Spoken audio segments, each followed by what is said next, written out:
महल जैसे ससुराल में बहू का कोई कमरा नहीं। आइए आइए, हरी भरी सब्जियां लीजिए। गरीब दिव्या, जो कि मेहंदीपुर नाम के एक छोटे से गांव में रहती थी और सब्जियां बेचकर अपना गुजारा किया करती थी, लेकिन उस दिन जब दिव्या सड़क पर सब्जियां बेच रही होती है कि तभी वहां पर एक आलीशान गाड़ी रॉन्ग साइड चलते हुए आकर उसकी सब्जियों पर चढ़ जाती है और देखते ही देखते वहां पर कई लोग इकट्ठे हो जाते हैं। अरे दिमाग नहीं है क्या गाड़ी चलाने का? अगर बेचारी इस गरीब लड़की के शरीर पर चोट आ जाती तो मेरी मानो तो इस जाहिल पर केस कर दो। जब जेल में चक्की पीसेगा तो सारी अमीरी निकल जाएगी। तभी वह लड़का गाड़ी से बाहर आता है और दिव्या के पास जाकर उससे पूछता है, आप ठीक तो है ना? आपको कहीं चोट तो नहीं आई? चलिए मैं आपको अस्पताल लेकर चलता हूँ। दूर हटिए, मैं ठीक हूँ, मुझे कुछ नहीं हुआ है, मुझे मेरी सब्जी समेटने दीजिए। अब दिव्या अपनी बिखरी हुई सब्जियों को उठाकर अपने घर चली जाती है। वहीं दूसरी तरफ शेखर के दिमाग से वह लड़की निकल ही नहीं रही थी। अब आए दिन शेखर उसका पीछा करने लगता है। तभी उसके घर के पास आकर वो खड़ा होकर उसे देखता रहता है। तो कभी जब वह सब्जियां बेचती तो दूर बैठा उसे देखता रहता। तभी एक दिन दिव्या उसके पास जाकर, अब क्या चाहते हो तुम? क्यों मेरा पीछा कर रहे हो? मैं तुम्हें परेशान नहीं करना चाहता दिव्या, लेकिन प्लीज तुम मुझसे मदद ले लो। मैं जानता हूँ कि मेरी वजह से तुम्हारा बहुत नुकसान हो गया है। अब शेखर के इतना कहने पर दिव्या उससे कुछ पैसे ले लेती है, लेकिन इसी बीच जब वह दिव्या का पीछा कर रहा था वह दिव्या को पसंद करने लगा था। अब आए दिन दिव्या वहां सब्जी बेचा करती थी, वहां शेखर पहुंच जाया करता था और घंटे से बातें करता। अब देखते ही देखते वह दोनों एक दूसरे को बेहद पसंद करने लगे थे। तभी एक दिन शेखर अपने प्यार का इजहार दिव्या से करता है। दिव्या, मुझे अच्छा नहीं लगता तुम इस तरह सड़क पर सब्जियां बेचती हो। 36 लोग तुम्हें देखते हैं, इसलिए मैं तुमसे शादी करना चाहता हूँ और हमेशा के लिए तुम्हें इस काम से दूर करना चाहता हूँ। मुझ गरीब को तुम्हारा महलों में रहने वाला परिवार स्वीकारेगा? शेखर हार नहीं मानता और वह लगातार दिव्या को मनाने में लगा रहता है। और एक दिन दिव्या उससे शादी करने के लिए मान जाती है और दोनों ही मंदिर में शादी कर लेते हैं, जिसके बाद शेखर दिव्या को अपने महल में लेकर जाता है। बाप रे, इतना बड़ा महल, ये किसी ताजमहल से कम नहीं है। हाँ, और अब ये महल तुम्हारा ससुराल है और तुम इस महल जैसे ससुराल की बहू। अब शेखर दिव्या को लेकर महल के अंदर आता है। अरे बेटा, किसी मंदिर में गया था क्या? इतना बड़ा टीका और ये गले में माला वाला पहना हुआ है। तभी शेखर बगल से दिव्या का हाथ खींचकर उसे सामने लेकर आता है। हाँ माँ, गया तो मंदिर ही था, लेकिन इस बार मंदिर से प्रसाद नहीं बहू लेकर आया हूँ आपके लिए। मैंने शादी कर लिया माँ। क्या शादी? और मुझे बताया भी नहीं?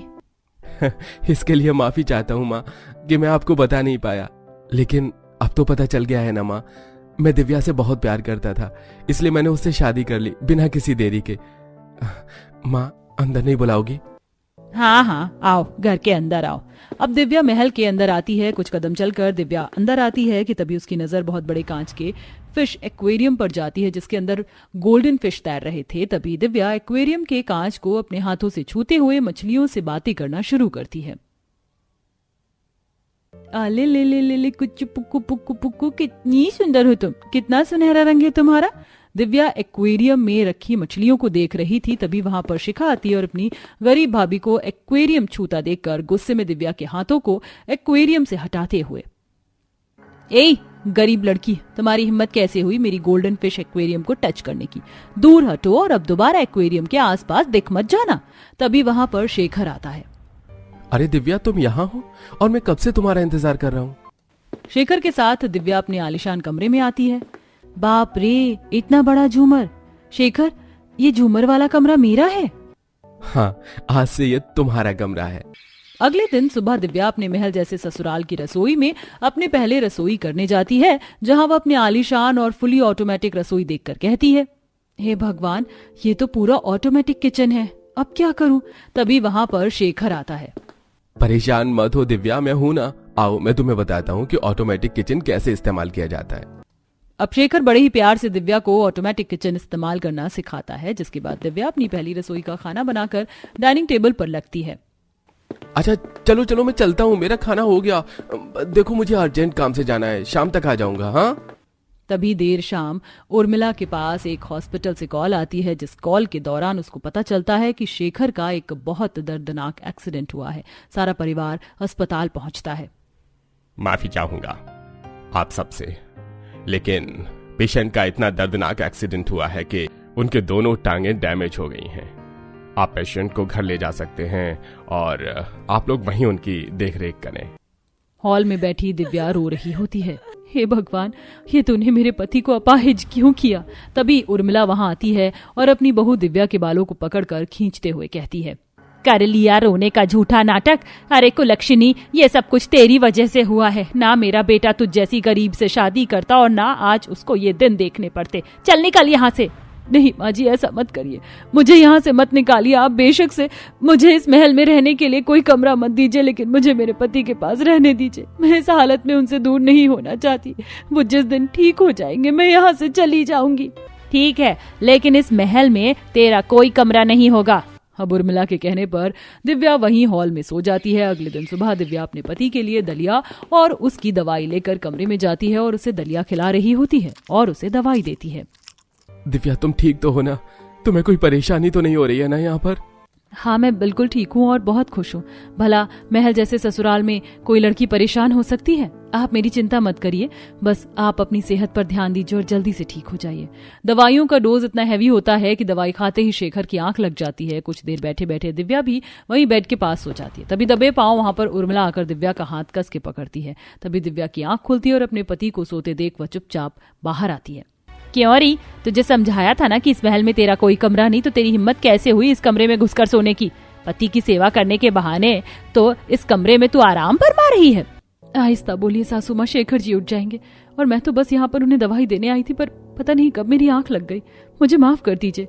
अब दिव्या अपने पति को दवाई देकर छत पर आ जाती है, जहाँ दोपहर की 2 बजे की कड़ी धूप पड़ रही होती है। लेकिन महल जैसे ससुराल में उसका कोई कमरा नहीं था, इसलिए वह धूप में छत पर बैठी हुई थी। कितनी तेज धूप हो रही है, सारा शरीर जल रहा है। तभी शिखा हाथ में पानी का ग्लास लेकर आती है। बहुत प्यास लग रही होगी ना इस कड़ी धूप में छत पर? पानी पियोगी? हाँ दीजिए ना। अब शिखा पानी का ग्लास दिव्या के मुंह के पास लाकर सारा पानी जमीन पर गिराने लगती है। ओह सॉरी, पानी तो गिर गया। एक काम करो, जमीन को चाट लो, क्या पता तुम्हारी प्यास बुझ जाए। देखते ही देखते रात हो जाती है और दिव्या को हल्की हल्की ठंड और छत पर मच्छर काटने लगते हैं। तभी वहां चुपचाप वो नीचे आती है और टॉयलेट में जाकर लेट जाती है। अब इस महल जैसे घर में तो मेरा कोई कमरा नहीं, तो इस टॉयलेट में ही मैं सो जाती हूँ। अगले दिन सुबह दिव्या अपने पति के पैरों में तेल लगा रही होती है और उसकी आंखों से आंसू गिरने लगते हैं। तभी शेखर की नजर दिव्या पर जाती है। क्या हुआ दिव्या, तुम रो क्यों रही हो? तुम्हारी आंखों में ये आंसू, सब ठीक तो है ना? अरे आप उठ गए। हाँ मैं ठीक हूँ। यहाँ ये देखो, ये खिड़की खुली है ना, तो बस यहीं से धूल मेरी आंखों में चली गई, बस वही साफ कर रही थी। दिव्या अपनी सभी तकलीफों को छुपाते हुए वहां से चली जाती है। ऐसे ही कुछ दिन गुजरते हैं और दिव्या की सेवा रंग लाती है और शेखर के पैरों के जख्म और दर्द कम होने लगते हैं और वो एक दिन अपने पैरों पर खड़े होने की कोशिश करता है और वो दिव्या को ढूंढते ढूंढते कमरे से बाहर आता है, लेकिन दिव्या शेखर को कहीं नहीं मिलती। तभी वह धीरे धीरे लड़खड़ाते हुए सीढ़ियों पर चढ़ता हुआ छत की तरफ आता है, जहां वह देखता है कि इतनी ठंड में शाम के 7 बजे दिव्या छत पर ठंडी हवाओं में बैठी ठंड से ठिठुर रही है। दिव्या, तुम यहाँ क्या कर रही हो? और तुमने यहाँ पर अपना बिस्तर क्यों लगा रखा है? अभी तो इतनी गर्मी भी नहीं आई है। शेखर, तुम अपने पैरों पर चलकर ऊपर आए, तुम ठीक हो गए, तुम चल सकते हो। शेखर, शेखर, मैं बता नहीं सकती तुम्हें कि मैं आज कितनी खुश हूँ। तुमने मेरे सर पर लगे कलंक को आज साफ कर दिया। किस तरह के कलंक की बातें कर रही हो दिव्या तुम? तभी वहां पर दिव्या के ससुराल वाले आते हैं, जिन्हें ये डर था कि दिव्या ने सारा सच शेखर को बता दिया होगा। लेकिन तभी दिव्या कहती है, देखिए माँ जी, शेखर जी ठीक हो गए, वो अपने पैरों पर चल सकते हैं। लेकिन मैं अब इस घर से हमेशा के लिए जा रही हूँ, ताकि आपको कभी ना लगे कि आपकी बहू कुलक्षणी थी। अब उर्मिला को अपनी गलतियों का एहसास होता है कि जिस दिव्या के ऊपर वो इतना अत्याचार करती थी, अपने महल जैसे घर में रहने को उसको एक कमरा तक नहीं देती थी, आज उसके कारण उसका बेटा अपने पैरों पर फिर से खड़ा हो उठा है। और जिस दिव्या के ऊपर उसने इतना अत्याचार किया, उस दिव्या ने अपने पति से अपनी सास के खिलाफ एक शब्द भी नहीं कहे। तभी उर्मिला दिव्या को रोकते हुए कहती है, कहीं नहीं जाओगी तुम इस महल को छोड़कर। ये उर्मिला का फैसला है और ये मेरा आखिरी फैसला है। चलो अपने पति को लेकर अपने कमरे में आओ। दिव्या इस बात से हैरान थी, लेकिन कहीं ना कहीं खुश भी थी कि अब उसकी सास ने उसे स्वीकार लिया, जिसके बाद से वह अपने महल जैसे ससुराल में अपने पति के साथ अपने कमरे में खुशी खुशी रहने लगती है। तो क्या हम होली पर रंगों से नहीं खेलेंगे और हमारे घर में कुछ भी अच्छा सा नहीं बनेगा? बेटा, इस बार के लिए अपनी माँ को माफ कर देना। सुगंधा की बात सुनकर दोनों बच्चे बस उदास से ही होने वाले थे कि तभी आवाज आई। क्यों नहीं बनेगा कुछ भी अच्छा, और क्यों नहीं खेलेंगे हम होली। हम लोग होली भी खेलेंगे और अच्छे अच्छे पकवान भी खाएंगे। बिल्कुल सही कहा गौरी ने। अरे आप दोनों। सुगंधा उन दोनों औरतों को देखकर चौंक गई, लेकिन आखिर वो दोनों थी कौन और वो हाथों में इतना सामान लेकर उस गरीब परिवार में क्यों आई थी। देखने से तो वो काफी अमीर लग रही थी। चलिए कहानी में पीछे चलकर जानते हैं। माँ जी, मेरी जो मायके से मिली हुई पायल थी, मैं उन्हें गिरवी रख कर आई हूँ। ये 10,000 रुपए मिले मुझे उनसे, और ये थोड़े से पैसे मैंने मुखिया जी से उधार लिए हैं। इतने में तो शायद रागिनी और गौरी का शादी का जोड़ा आ जाएगा। हाँ बेटा, मैं कोशिश तो करूंगी कि इन्हीं में बस काम हो जाए। भाभी, आप क्यों इतनी टेंशन ले रही हो हमारी शादी की? इस शादी के चक्कर में आपके ऊपर कितना कर्ज भी हो गया है। ज्यादा शादी की चिंता मत करो और खुद को यूं कर्जदार भी मत करो ना। रागिनी, कर्जा तो उतर जाएगा और तुम्हारे ससुराल वालों ने हमसे मांगा ही क्या है, बस अच्छे जोड़ों में तुम्हारी विदाई। तो कम से कम हम लोग इतना तो कर ही सकते हैं। तुम चिंता मत करो। सुगंधा ने ऐसे बोलकर बात को खत्म कर दिया। सुगंधा जया की इकलौती बहू थी जो अपने घर को काफी अच्छे से लेकर चलती थी। सुगंधा के घर में उसका पति, 2 नंद, 2 बच्चे और उसकी सास थी। अब सुगंधा की दोनों नंदों की शादी होने वाली थी, जिसके लिए ही सुगंधा पैसों के इंतजाम में लगी थी। देखते ही देखते कुछ दिन और बीत गए और वो दिन भी आया जब रागिनी और गौरी दोनों की ही शादी हो गई और वो विदा होकर ससुराल आ गई। अब उनकी शादी को लगभग 1 महीना बीत चुका था और आज के दिन। माँ, खाने में क्या बना रही हो? बेटा, प्याज के साथ रोटी है। माँ, हम हर रोज रोज ये प्याज रोटी क्यों खाते रहते हैं? मेरे दोस्त तो कितना अच्छा खाना खाते हैं, जैसे दाल मखनी, पनीर चिली। अब मैं इन मासूम बच्चों को क्या जवाब दूं? बताओ ना माँ, हम कुछ भी अच्छा खाना क्यों नहीं खाते हैं? हाँ बेटा, वो क्या है ना, वो सारा खाना सेहत के लिए अच्छा नहीं होता है। माँ, भले ही वो अच्छा नहीं होता, लेकिन फिर भी हमारा खाने का मन है। हाँ माँ, हमारा भी कुछ अच्छा सा खाने का बहुत ज्यादा मन है। आप हमारे लिए कुछ अच्छा कब बनाओगी? अब मैं इन बच्चों से क्या बोलूं? बेटा, माँ तुम्हारे लिए अच्छा सा खाना बनाएगी। मैं ना तुम्हारे लिए होली पर बहुत अच्छा अच्छा खाना बनाऊंगी। होली? अरे हाँ माँ, होली भी तो आने वाली है। माँ, हमें होली पर अच्छा खाना भी खाना और साथ ही पिचकारी और रंगों से भी खेलना है। जरूर बेटा, बिल्कुल। होली तो अभी कुछ दिन बाद ही है। पता नहीं मैं अपने बच्चों को दिया हुआ वादा पूरा भी कर पाऊंगी। सुगंधा बेचारी ने बस अपने बच्चों को शांत करने के लिए ऐसे बोल दिया था। उनके घर के हालात नाजुक थे, जिसकी वजह से सुगंधा के दोनों बच्चे जरा जरा सी चीज के लिए तरसते थे। ऐसे ही कुछ दिन और बीत गए और आज के दिन सुगंधा अपने बच्चों के साथ कहीं जा रही थी। अरे अरे सुगंधा जी, रुकिए। आप तो ईद का चांद हो गई हो, दिखाई नहीं देती हो। हाँ, बस वो घर के कामों में वक्त ही नहीं मिल पाता कहीं पर भी निकलने का। पहले तो 2 ननद थी तो वो कामों में मदद करवा दिया करती थी, लेकिन अब दोनों ही चली गई तो सारा काम मुझ पर ही आ गया है। वो तो है ही जी, घर में अगर ननद भाभियां हो तो काम जल्दी होते हैं। वैसे सुगंधा जी, आपने होली की कोई शॉपिंग की? नहीं, अभी तक तो नहीं की। अरे सुगंधा जी, वो है अखाड़ा, उसमें होली का बड़ा ही अच्छा बाजार लग रहा है। मैं तो सारे रंग, गुब्बारे और बच्चों के लिए पिचकारी भी वहीं से लाई। सच में बच्चे भी खुश हो गए और काम भी कम पैसों में ही हो गया। माँ, हम कब होली के लिए सामान लाएंगे? बच्चों लाएंगे बेटा, हम भी लाएंगे। अच्छा जी, अब मैं चलती हूँ, मुझे घर में थोड़ा सा काम है। सुगंधा ऐसे बोलकर उन औरतों के पास से चली गई। सुगंधा का मन उसकी बात सुनकर उदास हो गया था। वो घर आकर एक कोने में बैठ गई और बच्चे बाहर खेलने चले गए कि तभी सुगंधा से उसकी सास ने पूछा, क्या बात है बहू, तू कुछ उदास लग रही है? कुछ नहीं माँ जी। तू दुनिया से झूठ बोल सकती है सुगंधा, पर मुझसे नहीं। चल जल्दी बता कि क्या बात है। माँ जी, बच्चों को मुझसे बहुत उम्मीदें हैं। उन्हें लगता है कि मैं होली पर उन्हें पिचकारी, रंग, गुलाल और बहुत अच्छे अच्छे पकवान दूंगी, लेकिन माँ जी, वो मासूम ये नहीं जानते कि उनकी गरीब माँ कर्ज के बोझ तले दब रही है, जो चाह कर भी उन्हें इस सब में से कुछ नहीं दिला पाएगी। सही कहा बहू तूने, हम तो मजबूर हैं, चाह कर भी बच्चों को कुछ दिला नहीं सकते। खाने पीने के लाले हैं, ऐसे में बच्चों का होली पर दिल टूट जाएगा। बहू, तू बच्चों को किसी उम्मीद में रखी मत। उनसे बोल दे कि हम उन्हें कुछ नहीं दिलवा पाएंगे। नहीं माँ जी, नहीं, मैं बच्चों से ऐसे मना नहीं कर सकती हूँ। मैं भगवान से उम्मीद लगाए हुए हूँ, हो सकता है कि वो मेरे बच्चों की खातिर कोई करिश्मा ही कर दे। जया सुगंधा की बात सुनकर बस चुप सी रह गई। एक तरफ गरीब माँ घर में होली और बच्चों को लेकर परेशान थी, तो वहीं दूसरी तरफ ओ पिंकी, तू इतनी क्यों इतरा रही है? क्योंकि मेरी माँ मेरे लिए होली की बहुत ही अच्छी पिचकारी लेकर आई है। रानी, तेरी माँ क्या लाई? मेरी माँ तो कुछ भी नहीं लाई। तुम्हारी माँ तुम्हारे लिए अभी कुछ भी नहीं लाई है। बेचारी रानी और राजू, मेरी माँ तो होली पर मेरे लिए गुजिया बनाएंगी और मेरे साथ बहुत सारे रंगों से होली खेलेंगी। रानी और राजू दोनों ही पिंकी की बात को सुनकर उदास हो गए। ये थी गरीबी के मार जो पूरे परिवार पर पड़ रही थी। ऐसे ही सिलसिला कई दिनों तक जारी रहा।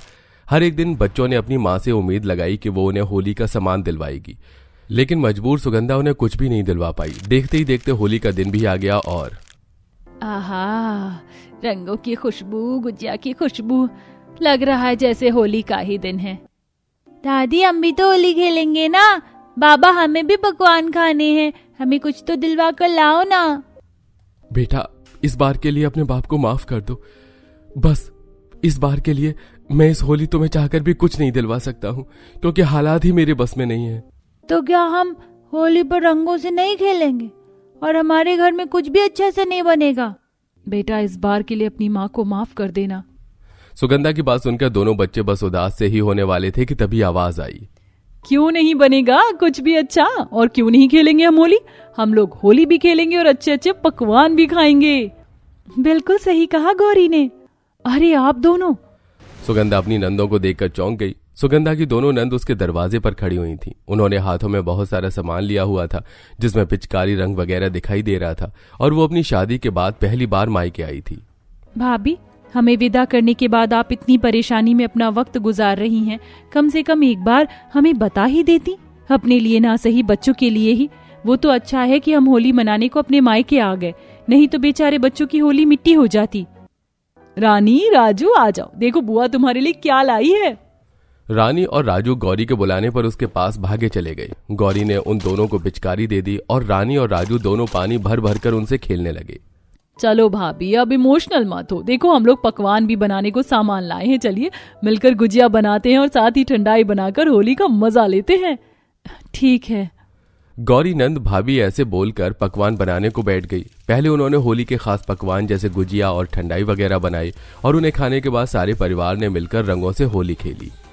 रागिनी, गौरी, अगर आज तुम दोनों ना आती तो मेरी होली कभी रंगीन ना हो पाती।